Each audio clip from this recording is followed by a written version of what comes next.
Namo Vishnu Padaya Krishna Prasthaya Bhutale Shrimati Radhanath Swamiti Namini. Namo Vishnu Padaya Krishna Prasthaya Bhutale Shrimati Bhaktivedanta Swamiti Namini. Namaste Saraswati Devi Gauravani Pachimshi Shunnavadi Pashtati Shidharni. Om Namo Bhagavate Vasudevaya.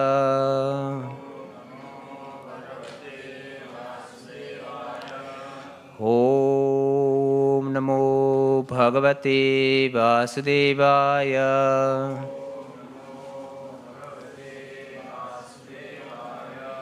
Om Namo Bhagavate Vasudevaya.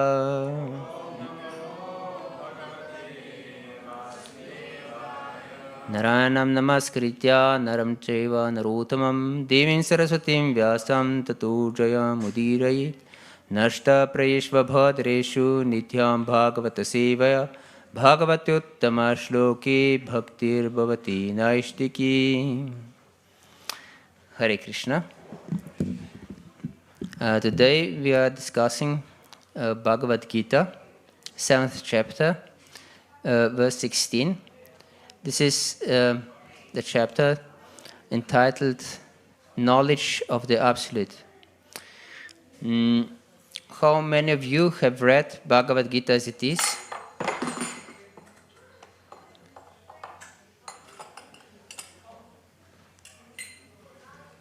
Don't be shy. So, Bhagavad-gita is a text, in fact, the basic text of Vedic wisdom. It consists of 700 verses. It has 18 chapters. And the great teachers describe that it is like a treasure chest. And treasure chest made of gold. And the lid is full of gems also. And this means that first 6 chapters, which describe karma yoga, is the base of this treasure chest and is golden. And the last 6 chapters, which describe jnana yoga, is the lid, which is full of gems also. But the treasure inside the chest is the middle 6 chapters from 7 to 12, and they describe bhakti yoga. And this is the first chapter which describes bhakti yoga. And the verse 16, which we'll now discuss, describes 4 kinds of pious people who surrender to God. So now we will chant this verse. Chaturvidam bhajante mam, janah sukriti norjuna, arto jagyasur artarti, jnane cha bharatarshaba. Chaturvida bhajante maham, janah sukriti norjuna, arto jigyasur artarti, jnane cha bharatarshaba. Chaturvida bhajante maham, janah sukriti norjuna, arto jigyasur artarti, jnane cha bharatarshaba. O best among Bharatas, 4 kinds of pious men begin to render devotional service unto me: the distressed, the desirer of wealth, the inquisitive, and who is searching for knowledge of the Absolute. Okay, this is translation by His Divine Grace Srila Prabhupada, and now his purport. Unlike miscreants, These are adherents of the regulative principles of the scriptures, and they are called Sukritina, or those who obey the rules and regulations of scriptures, the moral and social laws, and are more or less devoted to the Supreme Lord. Out of these, there are 4 classes of men: those who are sometimes distressed, those who are in need of money, those who are sometimes inquisitive, and those who are sometimes searching after knowledge of the absolute truth. These persons come to the Supreme Lord for devotional service under different conditions. These are not pure devotees because they have some aspirations to fulfill in exchange for devotional service. Pure devotional service is without aspiration and without desire for material profit. The Bhakti Rasamrita Sindhu 1.1.11 defines pure devotion thus: Anya bilashita shunyam jnana karmadhyanavritam anukulyena krishnanu shilanam bhaktiruttama.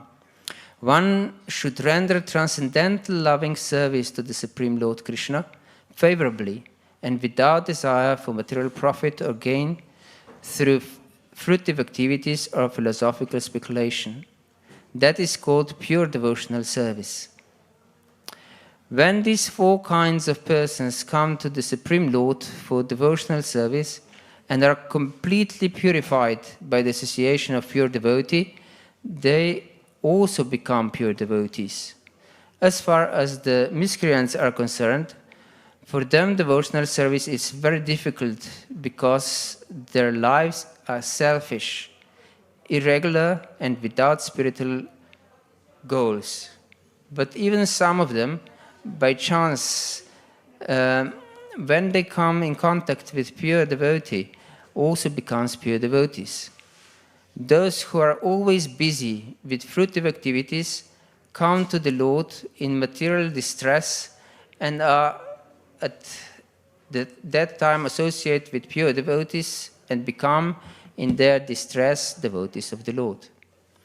Those who are simply frustrated also come sometimes to associate with pure devotees and become inquisitive to know about God. Similarly, when the dry philosophers are frustrated in every field of knowledge, they sometimes want to learn of God, and they come to the Supreme Lord to render devotional service and thus transcend knowledge of the impersonal Brahman and the localized Paramatma and come to the personal conception of Godhead by the grace of the Supreme Lord or his pure devotee. On the whole, when the distressed, the inquisitive, the seekers of knowledge, and those who are in need of money are free from all material desires, and when they fully understand the material remuneration has nothing to do with spiritual improvement, they become pure devotees.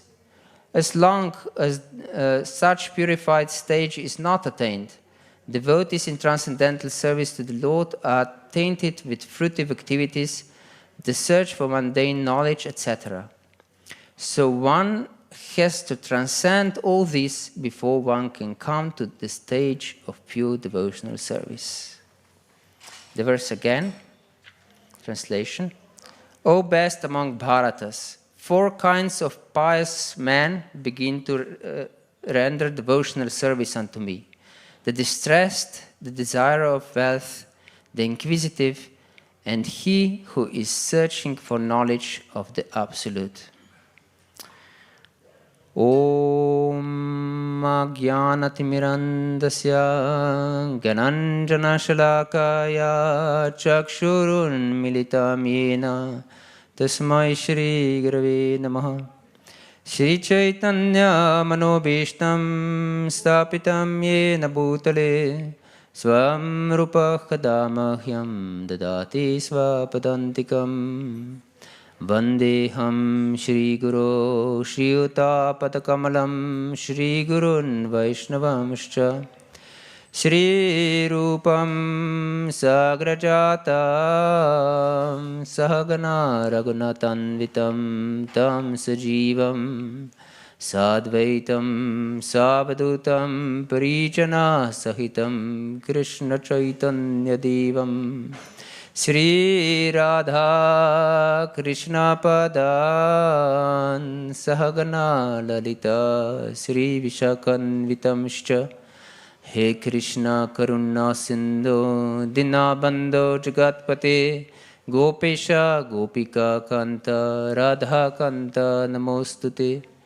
Tapta Kanchana Gaurangi Radhe Vrindavaneshwari Vrishabhanu Sute Devi Pranamami Hari Priye Vanchakalpatarubhyascha Kripa Sindhu Vaivacha Patitanam Pavanebhyo Vaishnavebhyo Namo Namaha Shri Krishna Chaitanya Prabhu Nityananda Shri Advaita Gadadhara Shri Vasadi Gaura Bhakta Vrinda Hare Krishna Krishna Krishna Hare Hare Hare Rama Rama Rama Hare Hare Hare Krishna. Okay, this verse is very important.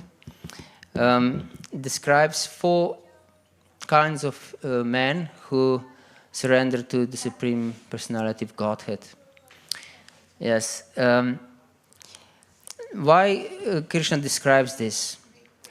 A few verses before, he says, Tribhir gunamayar bhaver ebih sarvamidam jagat mohitam nabijanati mam ebih paramavyam.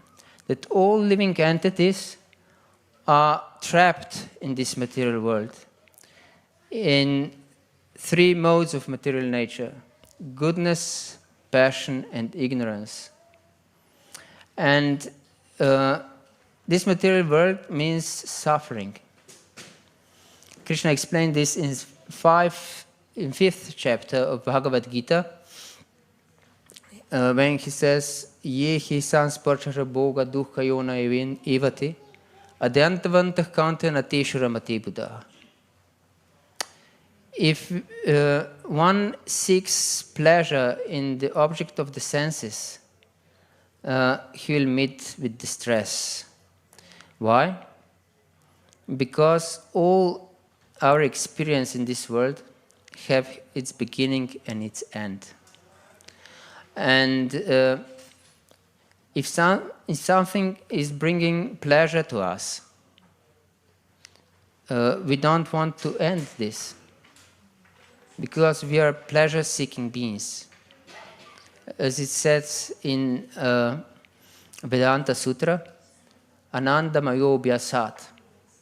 We are the pleasure-seeking beings. We cannot live without pleasure.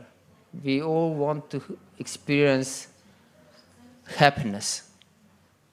So, but if we seek this pleasure, seek this happiness in material experiences, will suffer. Krishna says,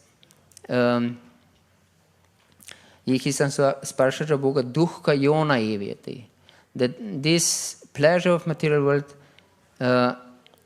gives birth to suffering, to dukkha. Yes. So, in order to transcend this material consciousness, material engrossment, Krishna teaches first that we are not this body, that we are not composed of material elements. He begins his teaching with this knowledge in the 2nd chapter of Bhagavad-gita, when he explains Najayate mriyate va kadarshinayam bhutva bhavita va nabhuya ajo nityakshasaftayam purano nahanate hanemane sharire. That the living entity is not born, it was never born, and will not be born. Because it's eternal and it's never slain. Yes. And in this 7th chapter, he explains that only rare people are searching for him. Manushyanam sahasrarshu kaschit yatati sidaye yatatam api sidanam kachinam veti tatvata. That among thousands and thousands of men, maybe, it's not necessary, maybe, one is searching after the absolute truth. And only rare of those who are searching of absolute truth can know him in truth. Tattvata. Yes. And then he explains Bhumirapo nalobhayuhu kama no buddhirivacha ahankara intiya me bhinna prakritir ashtata.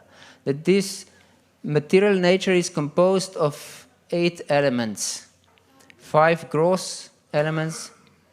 Bhumir, that means earth, water, fire, air, ether. These are 5 gross material elements, and 3 subtle material elements. Intelligence, mind, and false ego. Our identifying with gross material and subtle material body. Yes. And in order, because we identify with this material body, of course we want to make happy this material body. Because we are pleasure-seeking beings, we want to be happy. And if we identify as material body, we want to be materially happy. And in order to transcend this consciousness of material happiness, Krishna describes that one has to surrender to him. That this is the only way of becoming really happy on the spiritual plane. That we find ourselves, find the soul. And he says, Devi hyesha gunamayi mama maya duratyaya mam eva ye prapadanti mayam etan taranti. That this energy, material energy of his is divine. And only those who surrender to him can transcend it. It's mama maya duratyaya. It's duratya. That means it's not able. We are not able to transcend it by our own effort, because what we have, what tools we have to transcend it, just material intelligence and mind, which are material elements. They cannot bring us above matter, because they are material. So we have to take shelter of someone who is transcendental. And Krishna is transcendental. And in this verse, and then first he describes people who don't surrender to him. And in this verse he describes those who turn to him. But these are not pure devotees, as Prabhupada explains in the purport. These are 4 classes of men. The distressed, arto jigyasur artarti jnanicha. The distressed is first one. Jigyasu is inquisitive, one who is searching for something, searching how to become happy, searching how to find something which would bring him some pleasure in life, to understand the mystery of life and so on. Then those who are in want of money, artha arti, who want money. And at the end, jnani. Jnani is the knower of the self, in fact. Jnana means if we have this spiritual knowledge, this is jnana. That we know that we are not the body, but that we are of spiritual energy. But all these four kinds of people, they want something for themselves. The distressed, they want to get out of distress. Maybe if someone dies to us, or I don't know, we are in difficult situation in the world and whatever, whatever is something unpleasant for us and we become distressed. If we are pious in heart, we start to worship Krishna. Yes. And if we are inquisitive and are pious, also we turn to Krishna and start to worship him. And those who want a lot of money, if they are pious, they worship God. And the jnani, the knower of the self, if he is pious, he also starts to worship Krishna. And one wants money, one wants ends of distress, one seeks something, and jnani wants liberation from material world. So these are not pure devotees because they want something for themselves. They are selfish, as Prabhupada is describing here. But this will not give us ananda, bhakti ananda. Bhakti ananda is complete, perfect happiness. And bhakti ananda is described here. Anya bilashita shunyam jnana karmadya navritam anukulena krishna anushlanam bhakti ruttama. That pure devotional service is completely unmotivated. Anya bilashita shunyam. That we have no other desires than service to the Lord. Yes, and this will give us real happiness. As this is described by Sutta Goswami in first canto of Srimad Bhagavatam, in second chapter. He was asked what will bring complete happiness in this world. What is the best process, especially for people in Kali Yuga, that because they are short-lived, they are always distressed. What will bring them real good, real auspiciousness in this world? And he, when he starts to describe his first verse about, his first answer was Savai pumsah paro dharmo yato bhakti radokshaje ahetukya pratiyata yatma suprasidati. That what will bring suprasidati, the real happiness of the self, is a hetuki bhakti. A hetu means cause, we want something. But a hetuki means without any selfish desire. That will bring complete happiness of the self. Yes, a hetuki apratihata, and it should be without cessation. This bhakti, which should be without cessation. Yes. And this will bring us knowledge also. Knowledge about the self, knowledge how to become perfect. And especially will bring us love to God. Love, and with love of God, we will naturally love every living entity. Yes. And why love? Love is the highest form of happiness, in fact.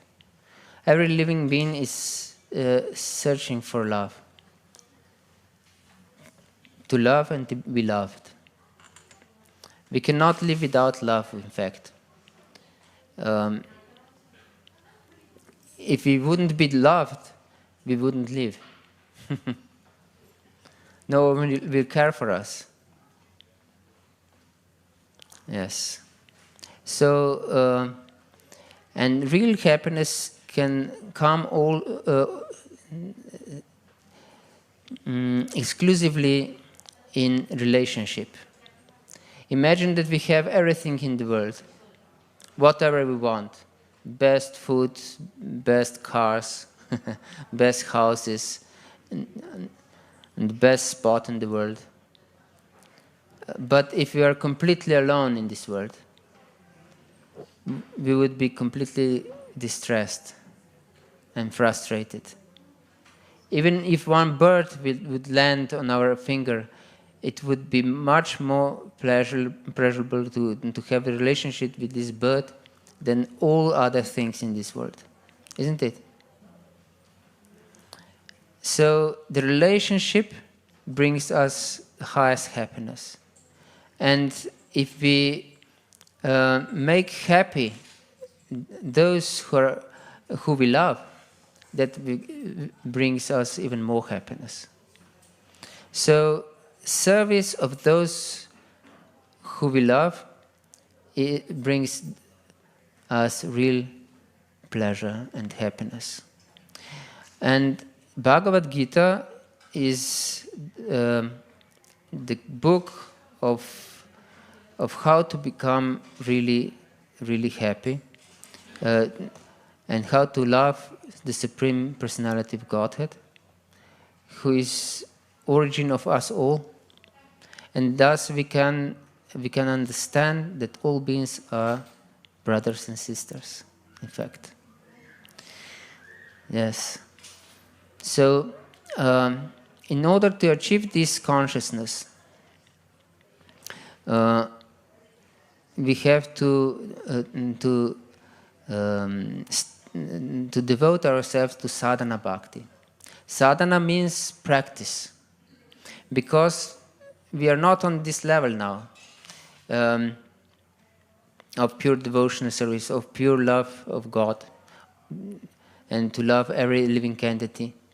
We are not on this platform. And how to achieve it? We can achieve it by the scientific process of devotional practice. Yes. And this starts with the singing of the holy names and hearing of Krishna Katha, of knowledge about Krishna. Shushushukša dadanasya vasudeva kataruchi syanmahat seva vipraha punya tirtha nishivanat. Yes. And if we associate with divine persons and hear about the Lord, and we chant the holy names regularly, then we can start to understand our spiritual nature and start to develop our relationship with Krishna. So it's of utmost importance that we seek regular association of devotees. It's not enough to come to the temple once a week.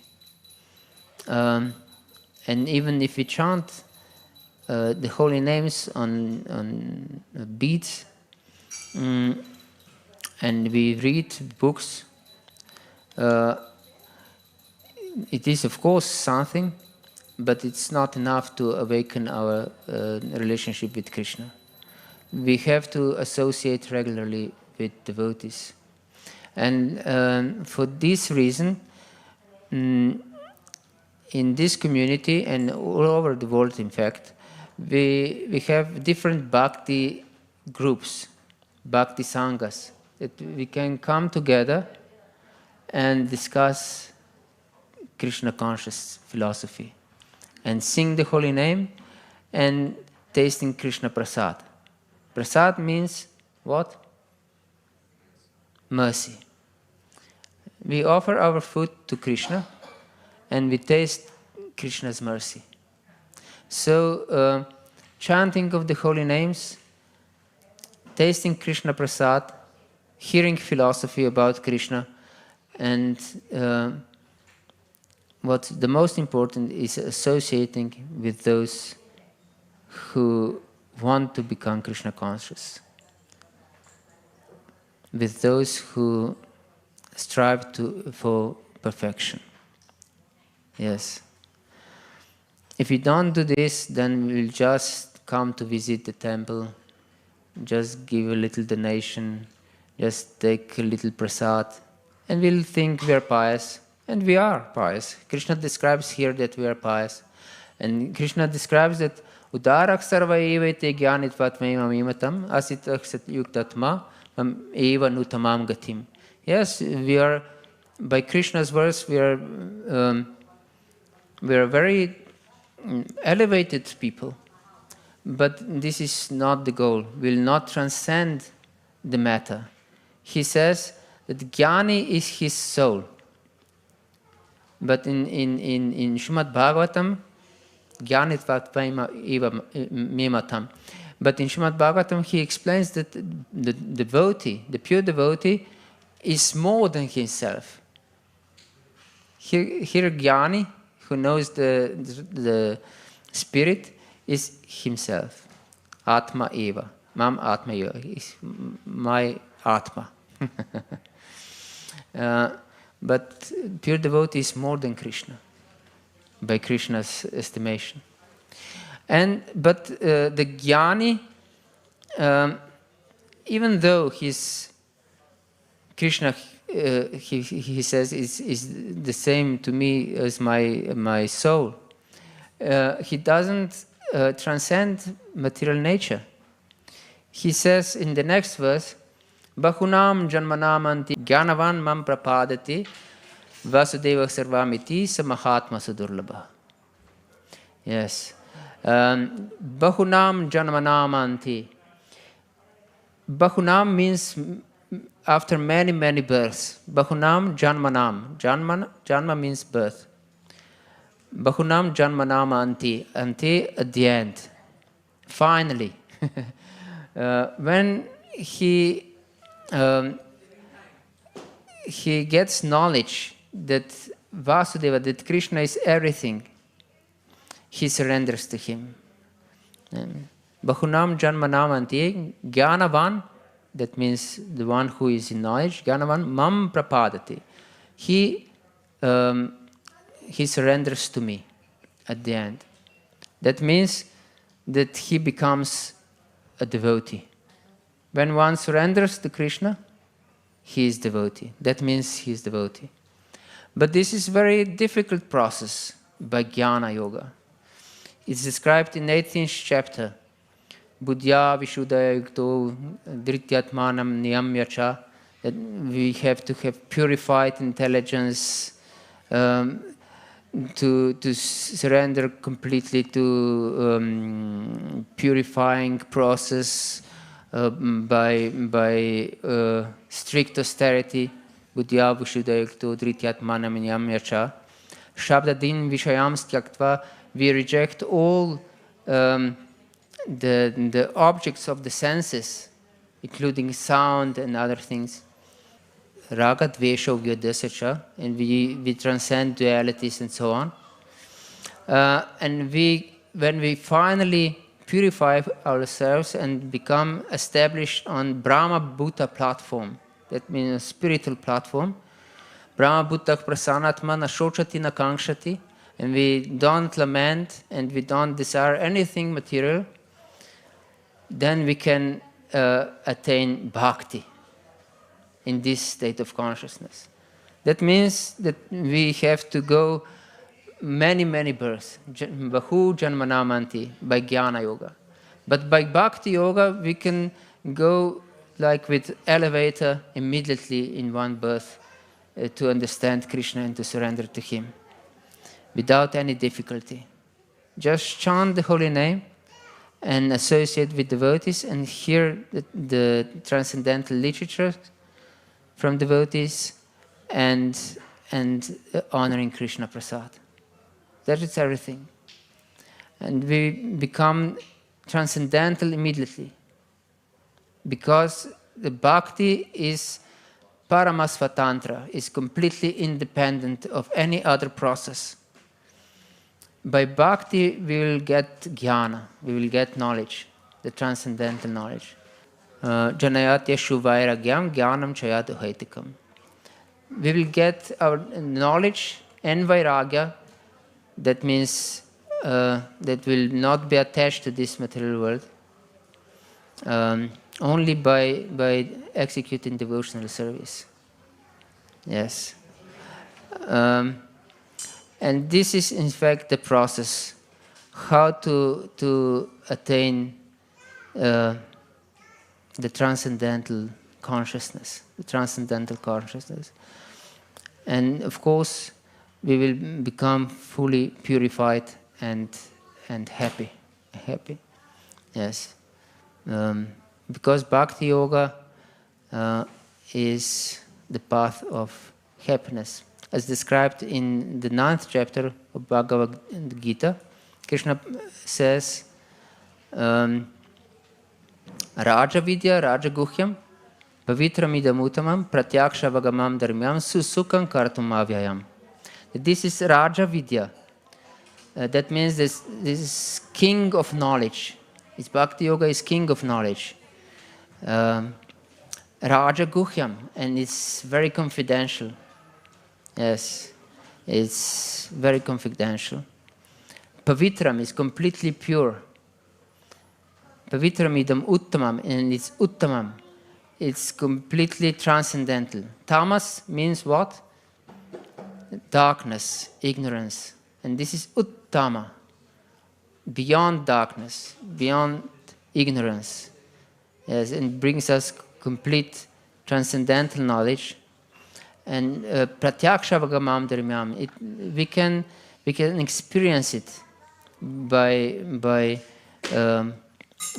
practicing devotional service. We experience this practically, and it's susukam. Sukam means happiness, but this does not bring only happiness. Susukam is complete happiness, perfect happiness. Yes. And that what everyone is searching for is complete, perfect happiness. But in order to understand this, we should become devotees. Yes. As Krishna explains in the 4th chapter of Bhagavad-gita, he says, Saevayam mayatadya yogak proktak puratana bhaktosi me sakachati rahasyam hitatuttamam. Why I'm describing this knowledge to you? Because this is rahasyam, this is very confidential knowledge, and it's uttamam. Again, he uses this word uttama, because you can understand it. Why? Because you are my devotee and my friend. So this is the condition.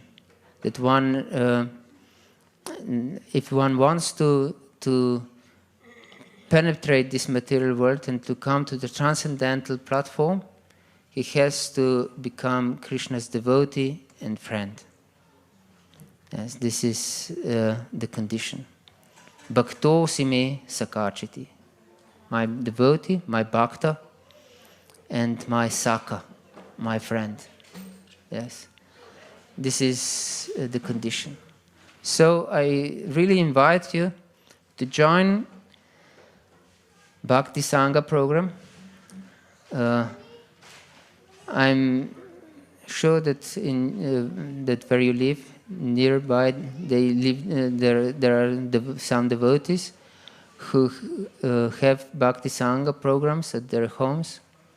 So join them. And devote yourself to loving devotional service and become happy. Hare Krishna. Is there any question or comment or some doubt? I would be very happy if someone has any question.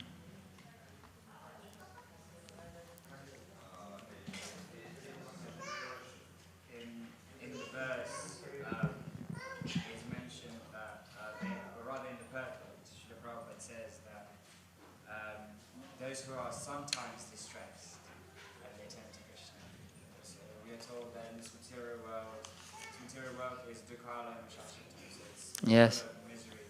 So as the Bhagavad-gita, we're sometimes distressed. This material world is always distressed. Yes, thank you for this question. This material world, we perceive it as mixture of happiness and distress. In fact, for the self-realized soul, this world is dukkhalayam ashashvatam, as explained by Krishna in 8th chapter of Bhagavad-gita. That means dukkhalayam means full of misery, and ashashvatam, that means it's temporary. It will be gone. Everything what we cling to, what we seek, what we think it's pleasurable for us, will pass. So that's why Krishna is called dukkhalayam, full of misery. Yes, but because of our conditioning, when we find something pleasurable to us, we think, oh, this is so great. I like it very much, and I don't need God for my happiness. I'm happy here with my family. I'm happy with my friends. I'm happy with my wealth, and so on, with my prestige in my in society, and so on. And we think that everything is great for the time being, of course. For some temporary, this is some temporary experience of ours. And then the distress comes again, as we perceive it. But the self-realized person sees that even this happiness in this material world, what we think is happiness, is in fact distress.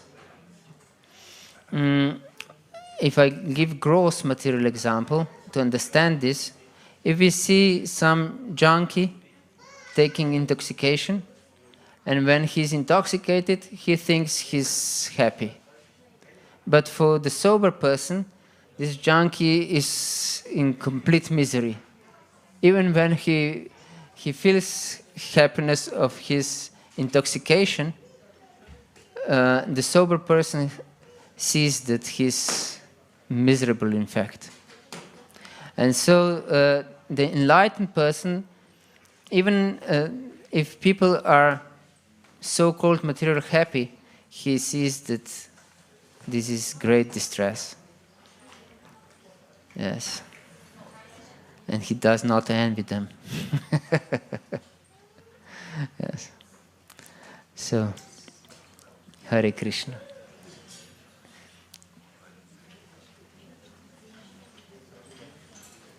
If he has one question more, we can have a little bit more time. If it's not, oh yes, please, Prabhu. What is the real happiness? From where we can get the real happiness? Thank you. We explained before that real happiness is available only in loving relationship. And if this relationship is eternal, that brings us real happiness. And eternal is also just Krishna, and in spirit is eternal, not matter. Matter will pass. Our material bodies, our minds and intelligence is just like a whirl of material energy. It's not ourself, and it comes and goes. And if we seek pleasure in this whirl of material energy, where in fact, as Bible explains, dust thou art, and in dust you shall return.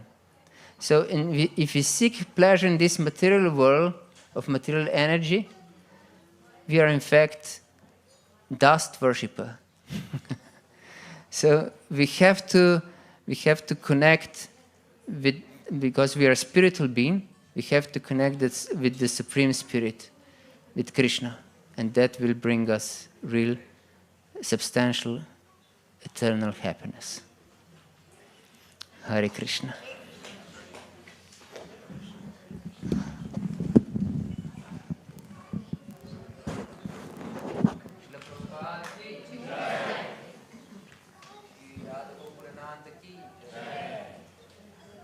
Sitaram Lakshman Hanuman ki, Jai.